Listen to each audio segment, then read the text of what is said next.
Hi children, we were discussing various methods to separate the components in a mixture in the last class. In this session, we are going to discuss some more techniques. Are you ready? Yes. So the first method is the separation of two immiscible liquids. So what do you mean by immiscible liquids? Do you know? Yes. Simple one. See, just mix oil and water. Will they mix each other? No. It will separate as layers. So that types of liquids are called immiscible one. Then what about water and alcohol? Will they form separate layers or they will mix? Yeah, they will mix each other. That is why we are called them as miscible liquids. Miscible. So oil and water are immiscible with each other. Whereas alcohol and water are miscible in nature. So, how can we separate two immiscible liquids? To separate two immiscible liquids, we are using separating funnel. An activity is given here, activity 2.6. Just go through the textbook, then you can see that diagram. And see, here the separating funnel is here, in which we take liquid like kerosene oil and water, and while keeping for undisturbed for some time, what will happen? They will form as separate layers, and after that just open the stopcock. What will happen? The water will flow first through that hole. Then, while opening the stopcock, the lower layer, that is water, will flow through that nozzle, and just at the moment itself, close the stopcock, and then again opening, we will get oil. A simple technique. Okay, separation funnel.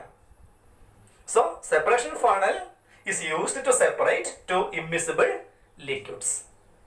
Its applications are to separate mixture of oil and water. And the one more industrial application for separating funnel is in the manufacture or extraction of iron metal from its ore. During the manufacturing, we will get the slag.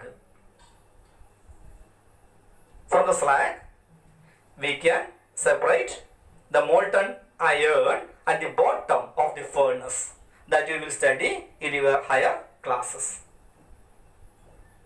And see, as we know, oil and water have different densities. So, because of the different densities, these two liquids separate as different layers. So that is why it is so easy to separate using this funnel. So this is the principle of this separating funnel itself. So what's that? The principle is that the immiscible liquids separate out in layers depending upon their densities. Okay? Did you get me? Yes. Next one. How can we separate a mixture of salt and ammonium chloride? Salt and ammonium chloride.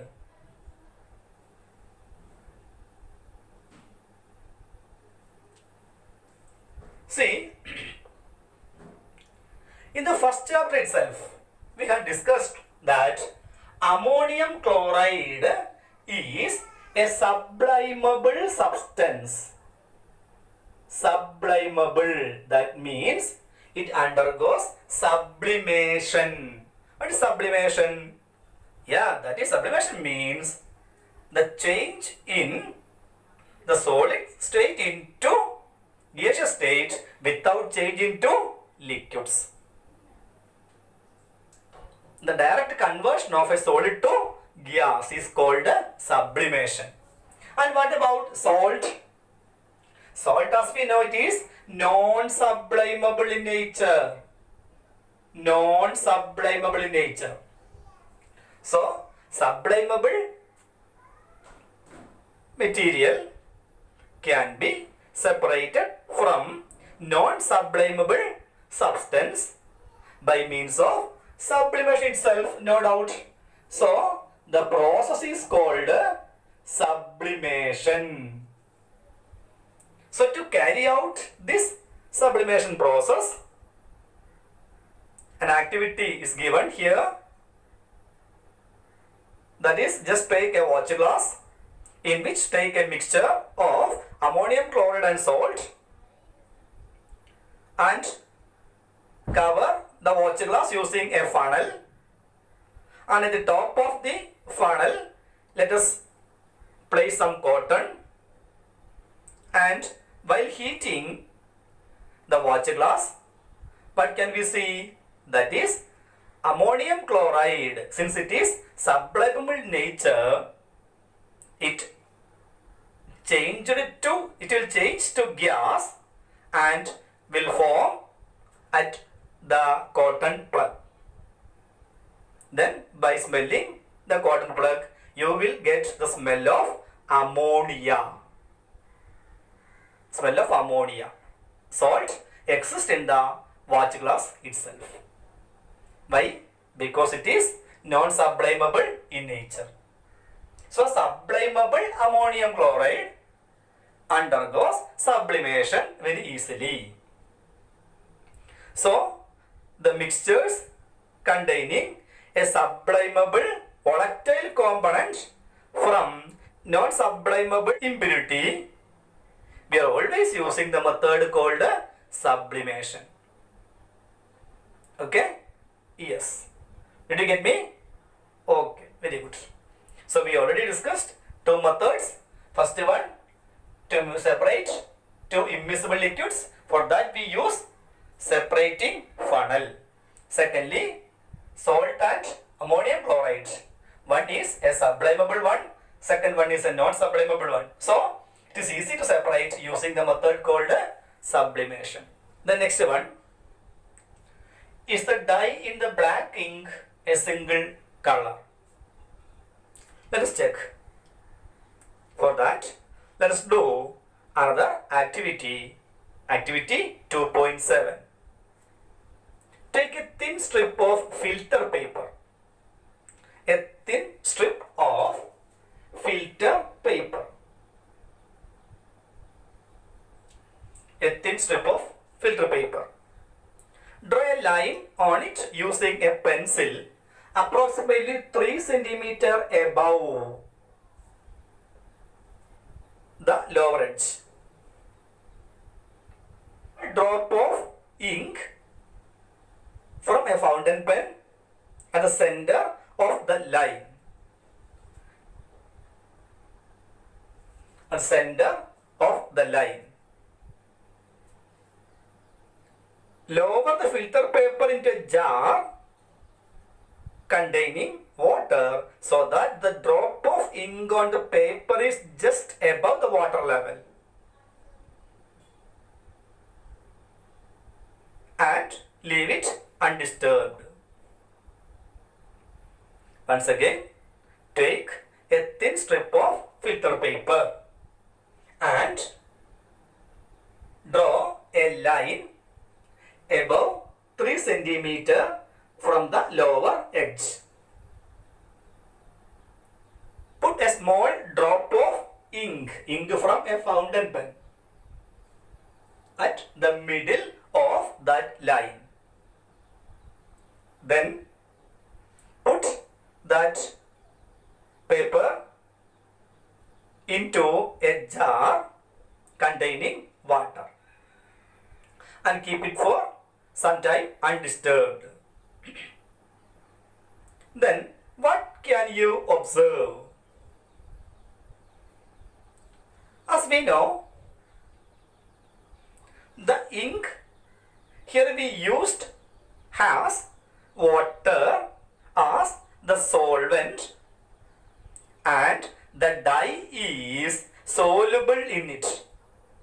The first activity itself we discussed that ink and water, or what is the consistency of ink.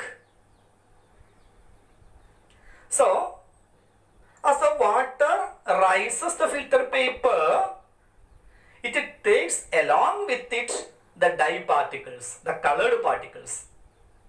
As the water rises through the filter paper, what will happen? It will rise the dye particles also. And as we know, a dye is a mixture of two or more colors. The colored component is more soluble in water, rises faster, and in this way the color is separated. And here this process of separation of components of a mixture is known as chromatography.